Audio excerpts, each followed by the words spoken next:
Hello and a very warm welcome. I'm Jona Moro, and on behalf of the PO, I'm very happy to see you all here today. And also very glad for this cooperation with Vienna Shorts. Thank you for organizing and for preparing those two very interesting talks today. To Bojana as well, thank you. And just one short note from me. The whole discussion is being recorded, so if you don't want to be heard, it's only about the audio. The panel will be seen, but you won't, so don't worry about that. But if you don't want to be heard as well, then just don't take the microphone that's going to be offered to you. As easy as that. You'll be heard in the room, but nowhere else. Yes, so I'll hand over the microphone now. Thank you very much, and have a very interesting talk. And I will just be short because I have to make a little. I have to address a fact that we wanted to originally have a third panelist as well, Nastya Korkia, whose film is also in our program. But unfortunately, she had to call off her visit to the festival because of a scheduling problem. And we really tried hard to find someone to fill in her shoes, but were unable to find them on a short notice. And so I really apologize for the gap in the panel demographic. It was also something very important to the other panelists to mention. So I'm still very certain that we're going to have an interesting conversation despite this, and hopefully Nastya can join us in some other occasion. And now I will give word to my colleague, curator Delphine Jeanneret, who will be moderating the panel. So, thank you.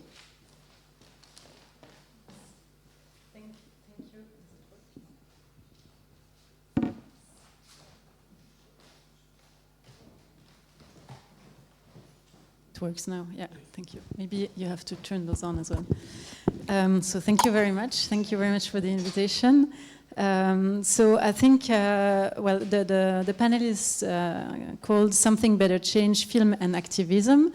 And I think it's a very nice way to continue the discussion that took place just before on safe spaces. And I hope we will continue the lively discussions that took place just before. So I think today more than ever it's very important to have access to artworks that take a fictional or a more documented turn in order to challenge our perceptions, our beliefs as well, and to a broader extent our governments. And it takes always, of course, a bold gesture to say out loud what we think.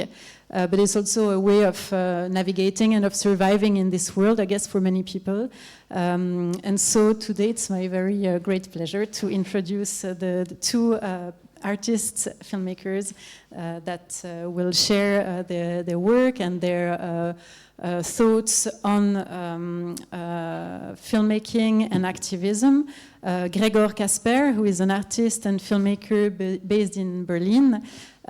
He works with different media, with film, video, sound, and installations, and often also in a very collaborative and participatory ways. And he focuses on the construction and mediation of history and memory in the context of global capitalism, as well as emancipative futures. And we will discuss mostly his latest film, the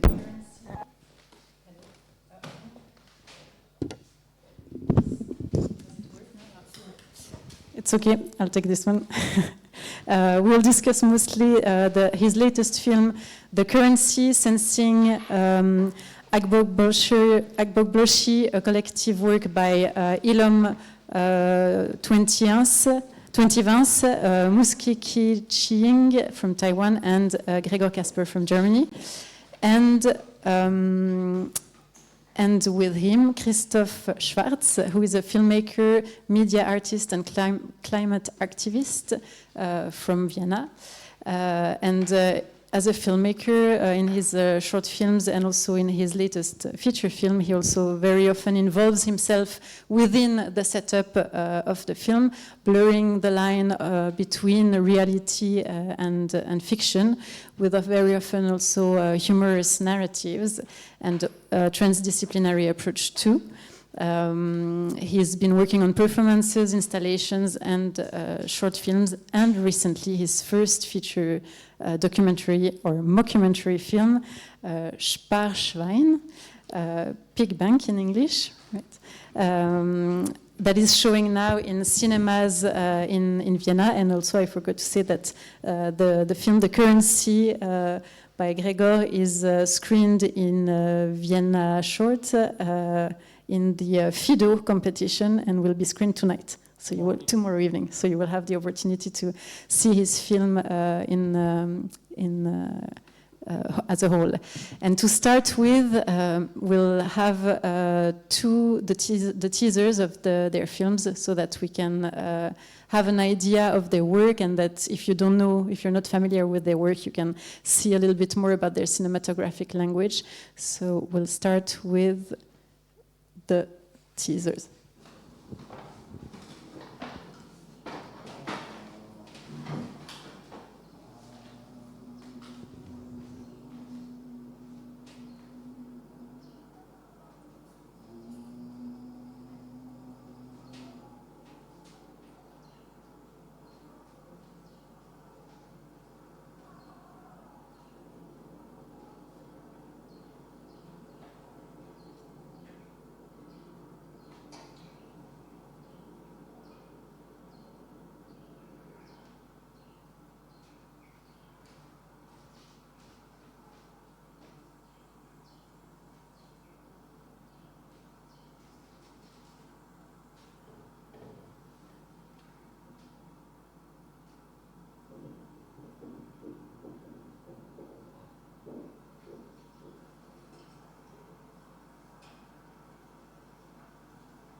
So it's not this one, it's in the other file.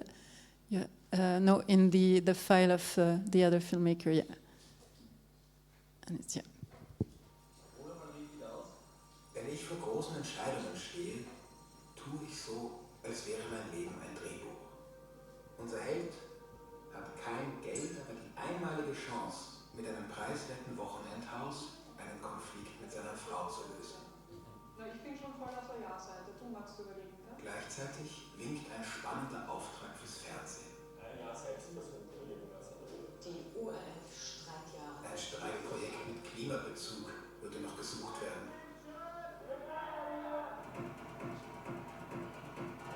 Das so über Verkehr steht, weil das finde ich fällt noch mehr auf.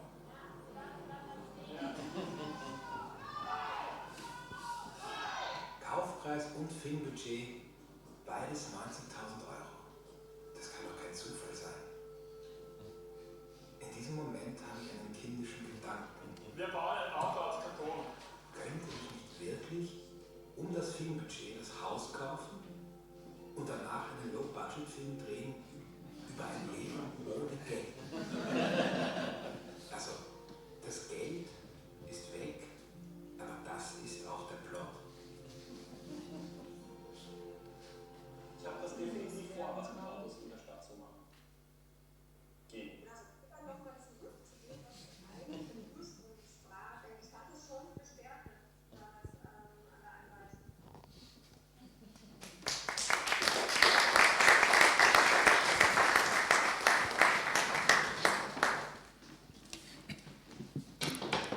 So just to start with, because we've seen the teasers and now we want to know more about your work, can you explain a little bit the context of your works and how you how you had this idea of making those films? So first I want to thank you for the invitation and for being here. And yeah, so in this film, it's from three directors. It's not only me, but it's also from Elon Wongs. It's the person that you saw in the film. He's based in Togo, and Maskriki Ching, he's based in Taiwan. And so it's a co-direction from the three of us. And so we are artists and filmmakers, and Elon is also a musician. And so we come from different directions, and we're living on different continents.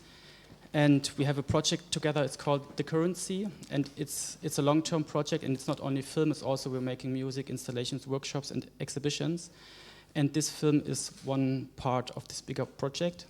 And the space that you just saw, it's in AGBOGBLOSHIE, Accra, in Ghana, and it's the world's biggest site for electronic waste recycling. And recycling means basically burning the plastic and reselling the metals. So it's a lot of e-waste from the US and from Europe has been sent there. So probably from the people in the room, some of the devices that you had in the past ended probably up there. So we all have a very deep connection to this place. Also, almost none of us was there. And this film, so we're speaking about this place, but also we are have a lot of questions and not so much answers. And then what you saw in the film, Elom, he is having this small experimental music device called Soma Isa, and this device captures electromagnetic waves, and they are everywhere in the air, or when you go to a human body or to electronic devices, and with the electricity they all make different white noises. And Elom is researching this place and is looking for the sound, so he's digging for sounds. And this is the way of how we're doing the research about this place and how to connect this place and ask our questions. So it's abstract, poetic way to deal with this. And this film is also then part of a, let's say, bigger feature film project that we are doing, but this is like a small single from an album. Thank you very much. And Christoph, do you want also to give us a little bit of a context of your film? I think, okay, I'm not recorded yet. Can you hear me? I think my film is totally the opposite, because it's very local based in Vienna and it's full of language and words, like totally the opposite to your piece. It's my first feature film, and I hope that I will have also English translation, not only with subtitles, but also English of voice. And it's a 4 years project I involved myself in. I tried to sustain myself without money for 1 year in 2021. And I shot, followed all my actions with my camera, and somehow it's a big mixture between a documentary film, mockumentary film, feature film, fiction film, starting off with thinking about living without money and ending up as a climate activist. And somehow this is also my coming of age film, how to become a climate activist, you could say. Yeah. And maybe despite the very differences of your films, there is something that struck me is that you both work with the communities, like you work with different people, you work also with people where you make your films, and you're very also connected to your friends, to your family, to other activists. Can you explain a little bit that work in terms of, you know, making a film with people, and how do you engage people to work with you and to collaborate on the different subjects that you want to tackle and that you want to raise awareness of? I don't have any film crew basically, so like half of the film I shot myself, and the border between art and life and fiction and documentary is even not possible to see for myself, and so I involve people, involve my family, my friends, and basically, I mean, I came up with a lot of small activist ideas. Focusing on public space in the city when it comes of the unjust division of public space. So yeah, it's asking the question why we give so much cheap space to cars in the city. And I came up with many different small projects activists want, and as an activist it's always very important that you have a camera with you. So it's like totally normal that you film yourself when you're out in the streets making noise and fuss, and so I had the feeling that it fits perfectly together, that I can like put my activist video clips directly on social media in the evening of the day where the action happens, and like 2 years later I can also use it for my feature film. So I was also I don't know, excited that there is a nice synergy between those fields. So when I'm an activist, I can like allow myself other things than as a filmmaker, and vice versa. So you can always like choose which field you are. So if you're dealing with the city administration, you can say, no, I'm an artist, the art must be free. And if you talk to your activist friends, you can like act differently. You can tell them, no, we just take the money from the art funding and we use it for our megaphones. And so, I mean, it's very like, it's very convenient that you can like choose who you are, and I like to choose who I am. Yeah, and from my side, it's the yellow mic all the time. Yeah. This one is. We can share. Hello, check. Okay. So the practice that I'm doing is normally very slow and research-based. So it took also quite long time to finish your work and to do the research and to go to these places and go for the first time, coming back and going back. And so it's a long process, and on the way of the process you meet people.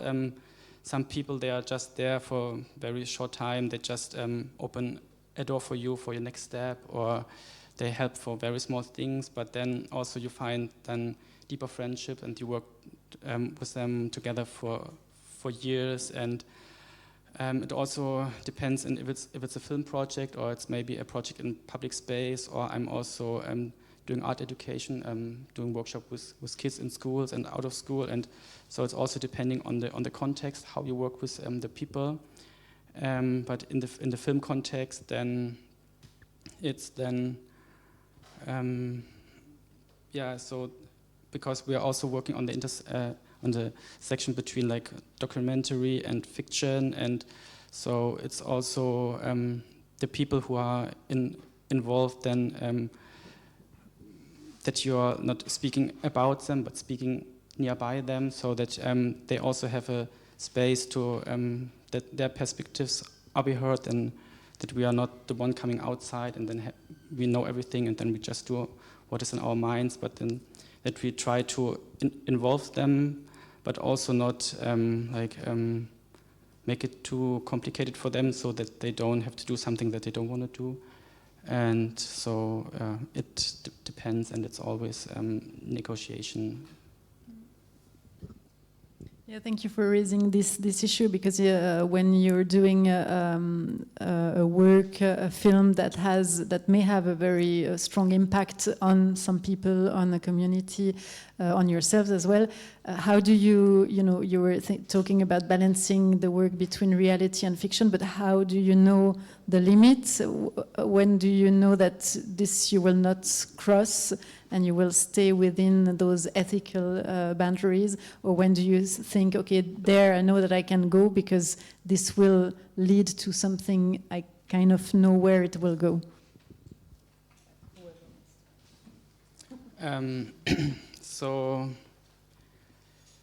So as I said before, we are working very slow, and when you work slow, then it's good that you don't have to do everything at once, so you don't have a big pressure that you said, okay, we have like 1 week and then the film must be ready. So when you say very slow, it means like in terms of temporality, how long does it take for? I mean, for example, so Chi and me, we're working on our feature film project in Togo. This is another one since 2016, and it's still not done because also in the beginning we didn't thought that we would make a feature film project, but we started this in 2016 when we were there the first time. And yeah, slow means then more years, so it's yeah. Yeah, but for example, this film was very short, so we were there for a research trip, and we thought we just shoot something for the feature film project, but then we were just filming this film. We had it's basically one shot, and it was done in 1 hour, and it was not planned that we have this film. So also in this working very slow, sometimes something's very fast, and then you have the film. So this also can happen. But yeah, so with the people, yeah, when you're working slow and when you are like sensitive and try to be as open as much as possible and just also sense the other, and then I think it's in the atmosphere, and then you realize what is good and what's not good, or what is working, what is not working. So you need to be careful. Yeah. So in terms of ethic, you kind of you discuss with the other people basically, and you ask them very clearly until where you can go. So yeah, it depends. So sometimes you're making interviews with them, so then it's like a different setting as, for example, our project in Togo. It is about an old German colonial station, and we're working with some people from the village who are living next to it. So we're working with 4 or 5 women who lived there, and with them we did several workshops and tried to find maybe some part of the story together. So with them, for example, every time we go there, we do something small with them, and then we see, okay, we have some, like, we say, okay, we want to do this, or we are interested in this, and then they respond, and then there comes something. But other time when you, like, for example, in AGBOGBLOSHIE, we did a lot of research interviews with people who worked there, with a local chef, with a chef from the security, and then there basically you meet them maybe 1, 2, 3 times, and then it's different than with the people that you meet after each year. So. What was the question? Sorry. No, about the ethics. About the ethics, about and where do you know which line you shouldn't cross? You know, especially like, for example, you with your film. When do you know you don't cross such and such line with your family or with your friends or with the project that you develop? I think it's really important that I show everything like beforehand to my friends, and everybody knows that I would never ever like show something publicly without their consent. And I always work with the off voice from my perspective. So if there is something like contradictory in the film, then I would also talk about this in the off voice. So this is a very nice way for me of talking about problems, let's say, because like you see the filmmaker shooting a film at some kind of meta construction all the time. So if there is a contradiction or if there's an ethical problem, the filmmaker is talking about it maybe. So this is some kind of like rescue, I don't know how to say it, doppelter Boden. So it's like I'm always safe because I can talk about my contradictions and about my ethical problems. I don't know if it's clear. Yeah. Maybe it's not clear.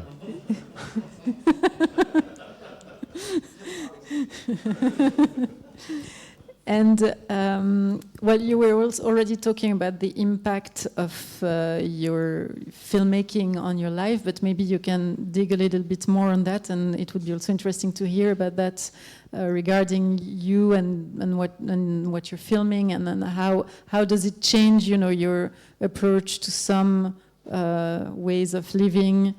Is it just a moment, or does it impact really your life, your whole life? Do you keep up with like doing what you say and saying what you do? You know. It's a very trapping situation now because I publicly announced that I'm a big climate activist in my film. So now I have to perform at least until the next film.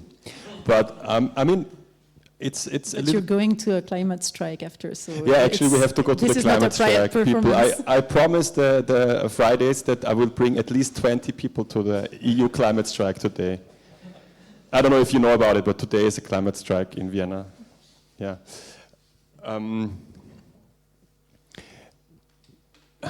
I mean, somehow I found a way to get the subsidies to do things I always wanted to do, but I never dared to do it. So now I got money that I try out to be a climate activist. And obviously, I wanted to be an activist before, but I don't know if you remember the times before Fridays for Future. It was also not so easy for people like me to find an organization where you could, I don't know, easily go on the streets for climate reasons. I mean, of course, there have been a lot of protests.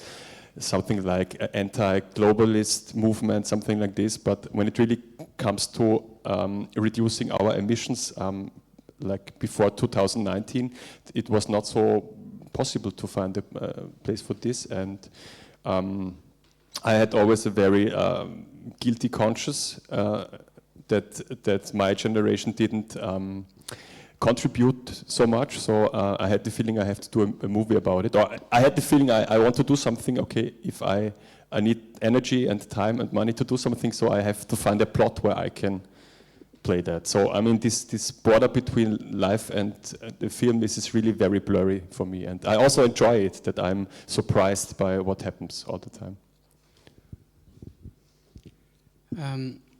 In my case, it's like a bit more... it's not so obvious, and in your it's like quite easy to explain.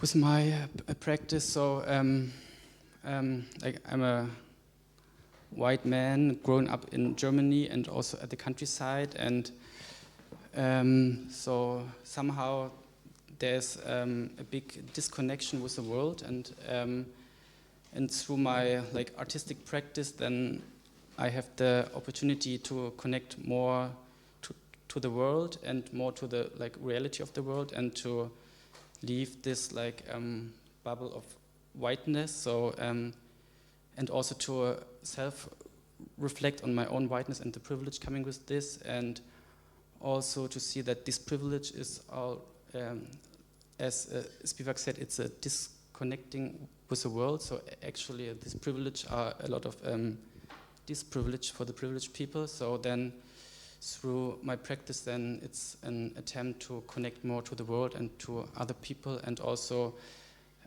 so for example, I'm working with Ching and Elom together, and so working with BIPOC persons together is also then a way to, so not to like tackle these issues in the film, but also in the structures of the filmmaking, and to work together and to find a language together and to navigate together and to also envision a future together. So it's both then on the, like, let's say in the film, but also out of the film, on these two different layers. It's let's say it's also good for myself, and yeah. And talking about the cinematographic language as well, because this is also something very important in terms of to whom do you address your work and how do you want to address the issues that you're raising. So can you explain a little bit how you find the tone of your film and how you decide that this is the way you will want to tell this story and to tell to the world what's dear to you?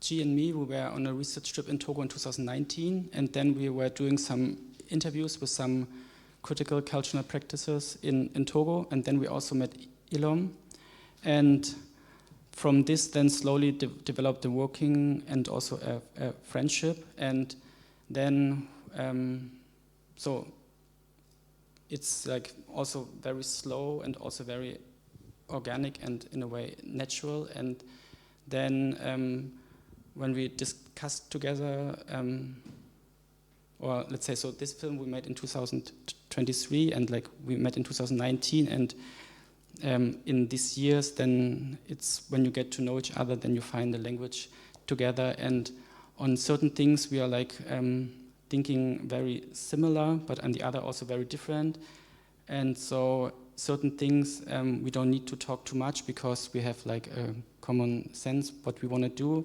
And then on the other things, then we all have like different influences, and then we can give our group then a certain input. So it's like based on discussion, but then also giving the work time to grow, because Ilom, he's based in Togo, but also he's traveling a lot because of his music practice, and G, he's traveling between Taipei and Berlin, and is also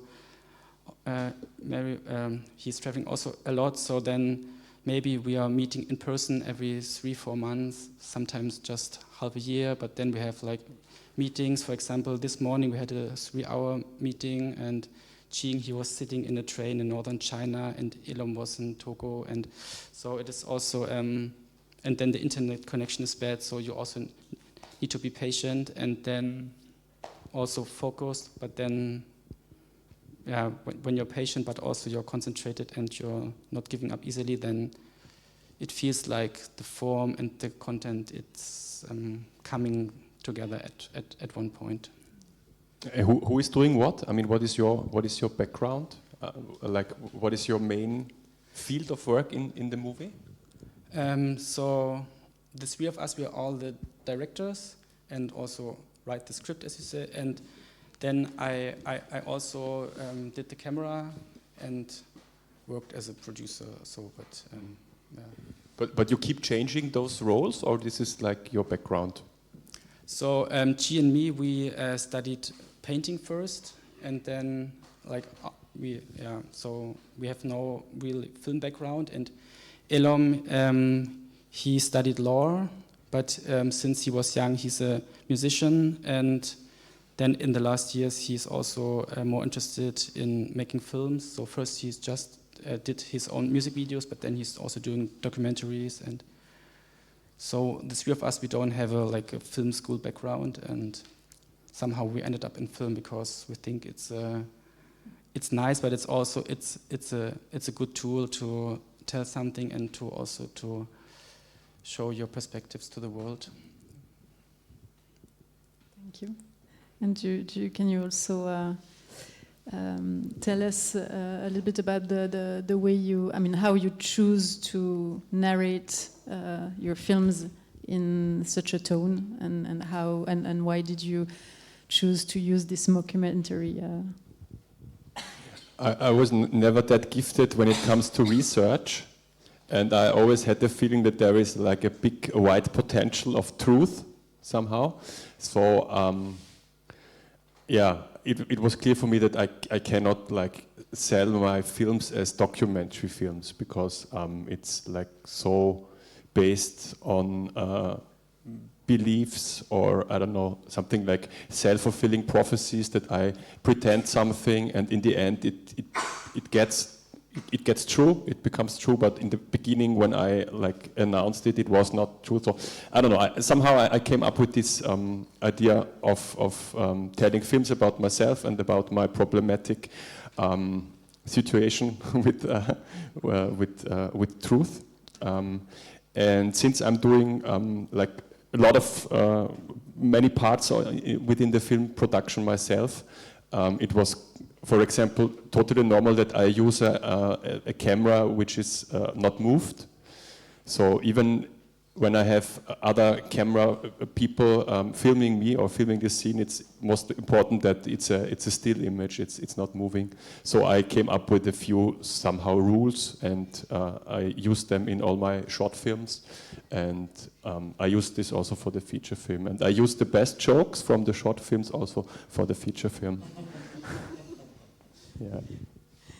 And maybe you can also... So sorry, this is the idea for a short film festival, that you can try which are the best jokes and then you use it for the big screen. That's my idea. And yeah, and also maybe you can talk a little bit more on the sound aspect of your film, because I think it's also very interesting, and it has to do with like using also or telling through sound what you want to say through the image and through the storytelling as well. So maybe you can tell us a little bit more about that, because I think we saw quite well on the trailer, but maybe it's not as clear for everyone. Yeah, so with the sound, so in our film we have no like human words, so Elom is reproducing these sounds from this machine, but we have like no story that we are telling with a human voice and with human words. And also because we try to also change the perspective that we are like, let the devices speak. And the way to let the device speak was then with this electromagnetic wave, so that we kind of like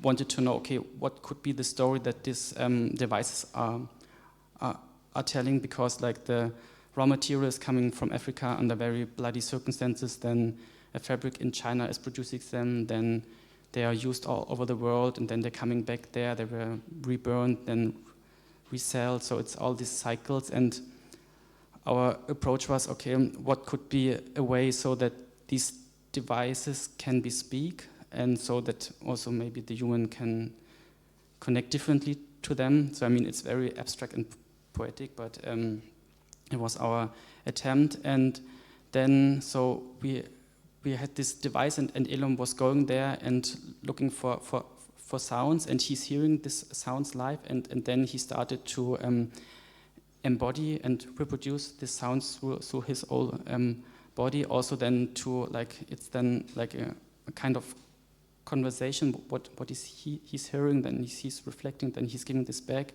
So it's a kind of communication between this non-human and this human. And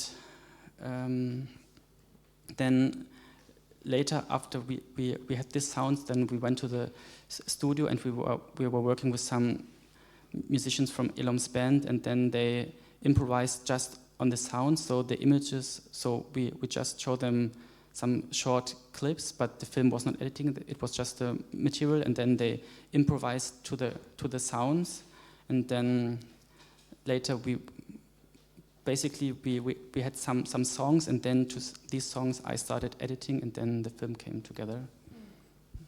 And you, regarding also the artistic project, how do you write your film, and how much space is there for improvisation during the shooting, or is everything very set, and then it's more through the editing process that you achieve this playful? It's definitely the second approach. So it's fully improvised, and I have like a lot of material, and I adapt my off voice, my script after we filmed it, and it's evolving all the time. So I only knew that I will try to live without money for 1 year, but I didn't know what will happen if I will end up as a banker or as a climate activist. It was not clear. And like the main work is to do the editing then, and to see how the story can be told in the editing. Yeah. And I think maybe it could be a good moment to have a look at the two excerpts that you chose in order to also present to the audience which are your inspirations in terms of filmmaking and activism, but filmmaking and practices, and so that you can also share a little bit about your influences and which films you wanted to share with the audience today. So I don't know if you want to start with the excerpt, or Christoph, you prefer? Whoever wants. Should we play Schnick, Schnack, Schnuck? Okay, I will start. No, you start, please. You start. Okay, so can you please play the excerpt Ouverture, I think, right? It's this one?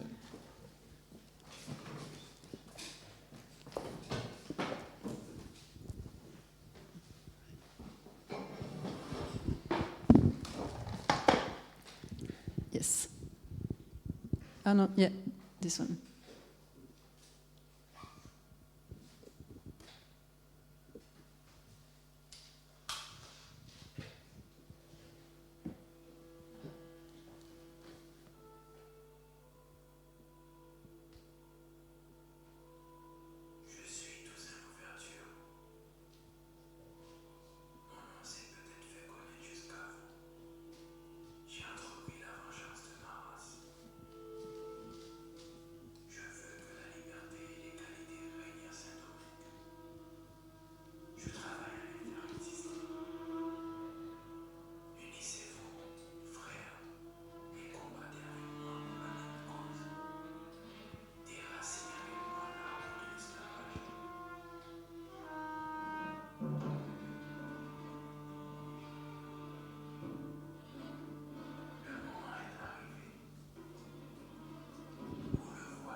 Thank you.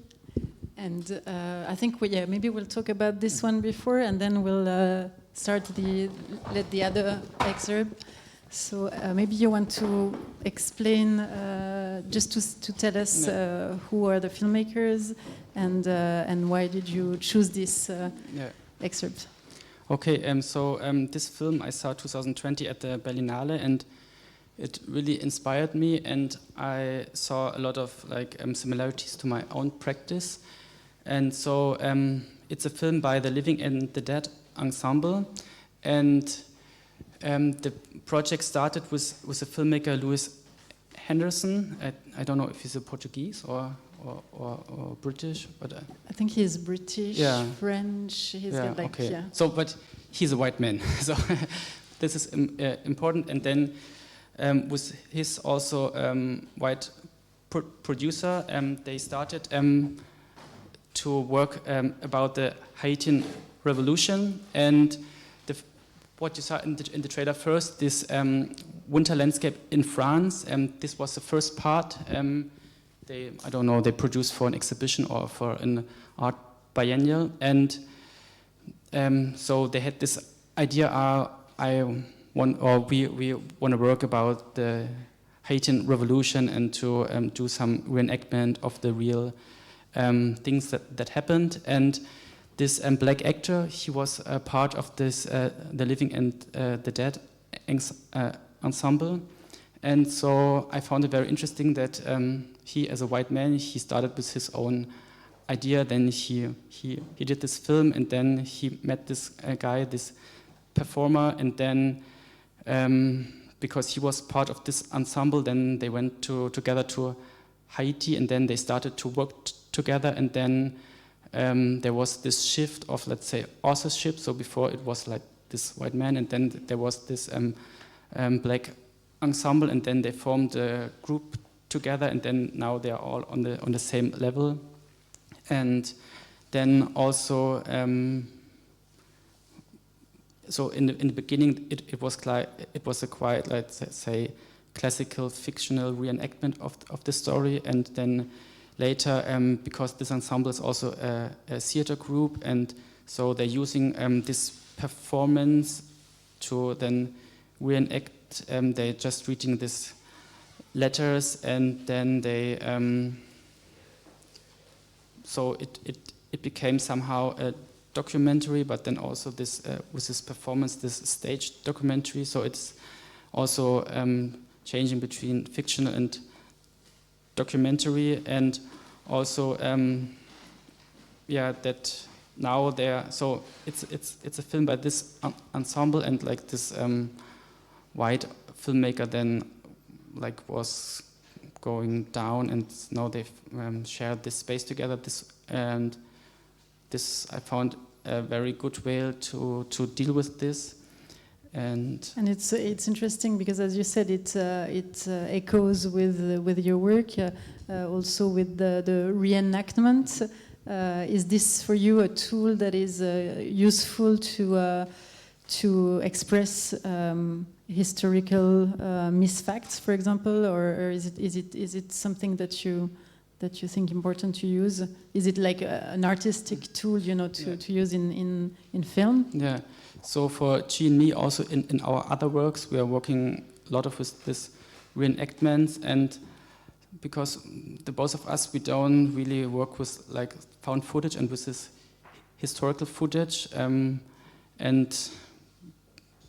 the both of us were thinking then it's so for example this film in Togo we could also maybe do with some found footage, and then we can do like an essay film only with this historical material, but we're also thinking that it's very important to go to these places and then also have our lived experience and to have then a conversation with the space there, and then this reenactment or that performer, they are most of the time they are not professionals. They are playing themselves, but also not themselves. And through this reenactment and this performance part, then we can then speak about the past, but also think about the future. And for us, it's a good tool to tell the story and to raise questions. Thank you. And Christoph, maybe you want to say a few words about the excerpt that we'll see. We'll stay in Vienna. Yeah, I think we will see the whole film. It's only 4 minutes. It's called From A to A by Johann Lurf. He's an Austrian avant-garde filmmaker. In German it's called Kreis, Wiener Neustadt, and it's about roundabouts. Yeah. Maybe you have seen roundabouts already. Sometimes they are even in cities. Okay, let's go.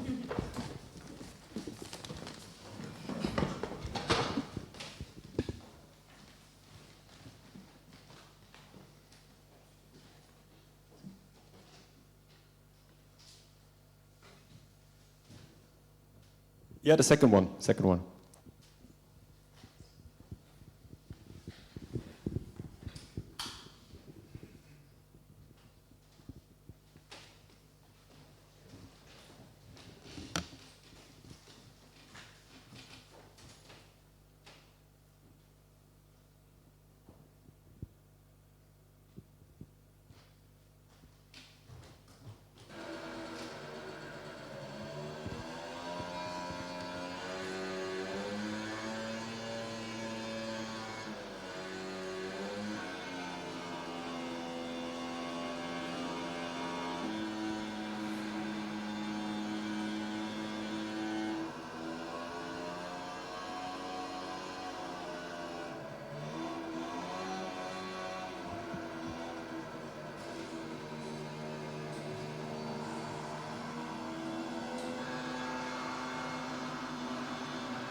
So you've been on a road trip to Lower Austria right now.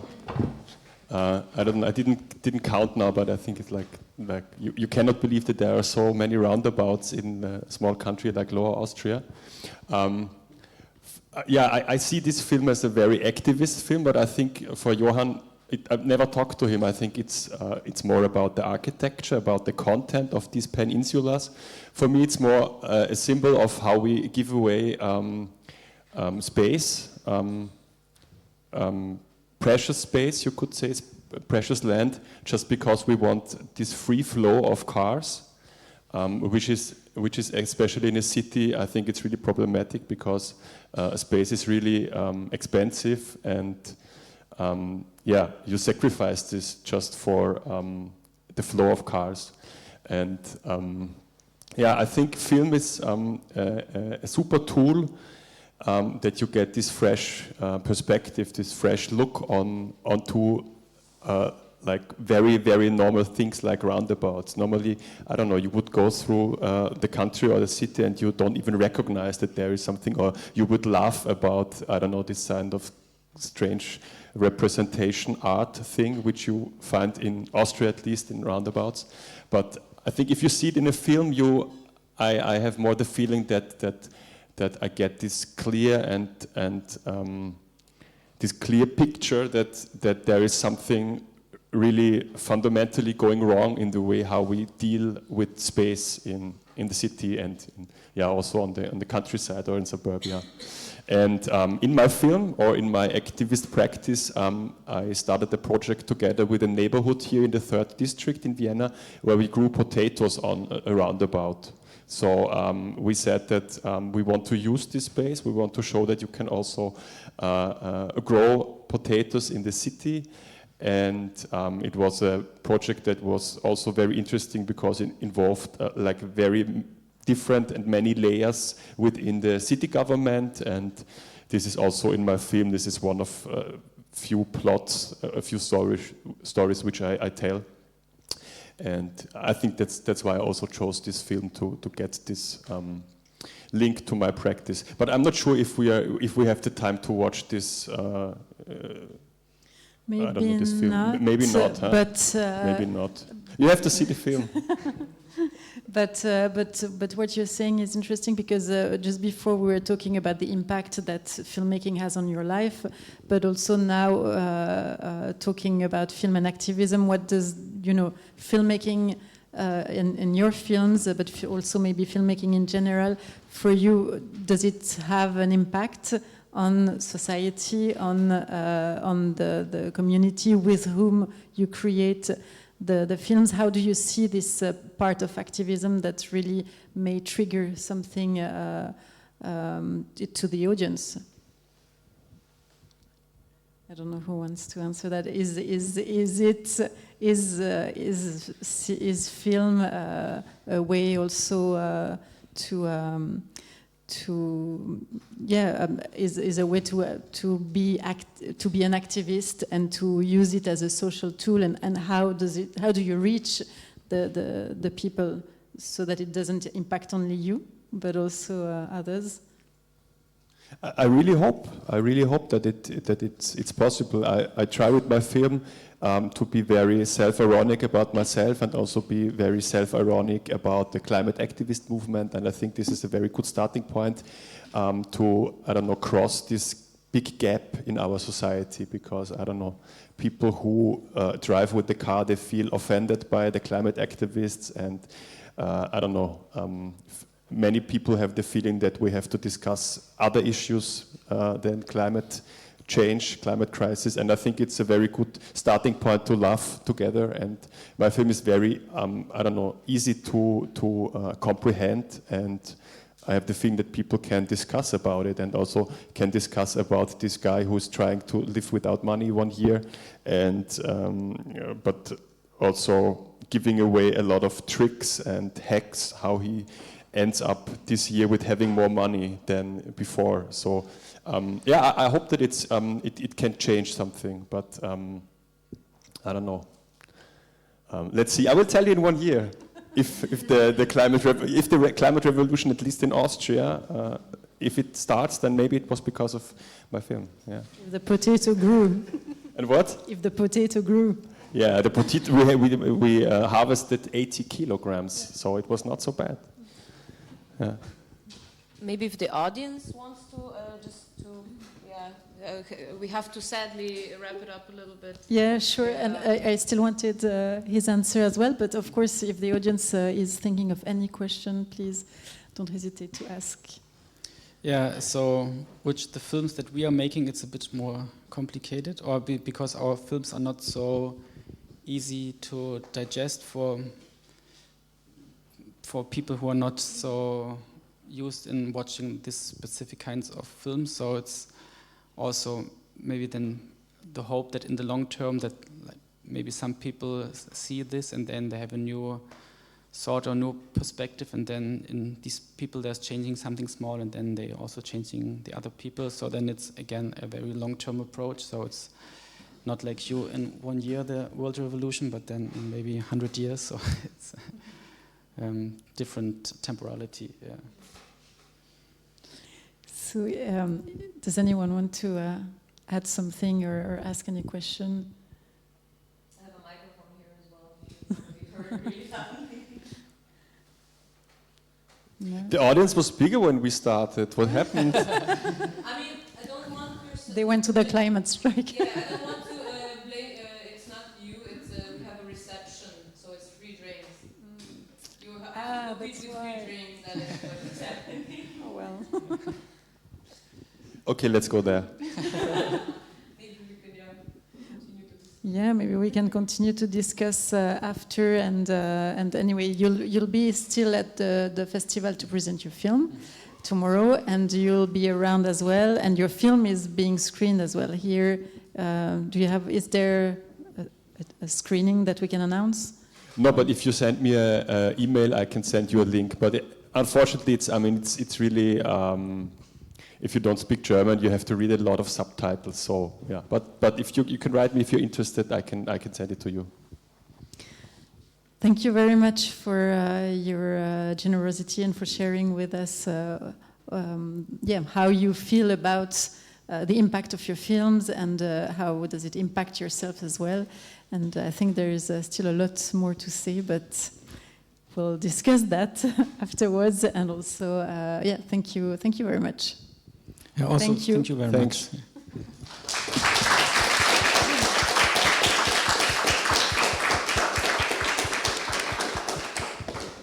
And if anyone wants to join me for the climate strike, just follow me. There are free drinks as well, no? They have free air, fresh air. Fresh air.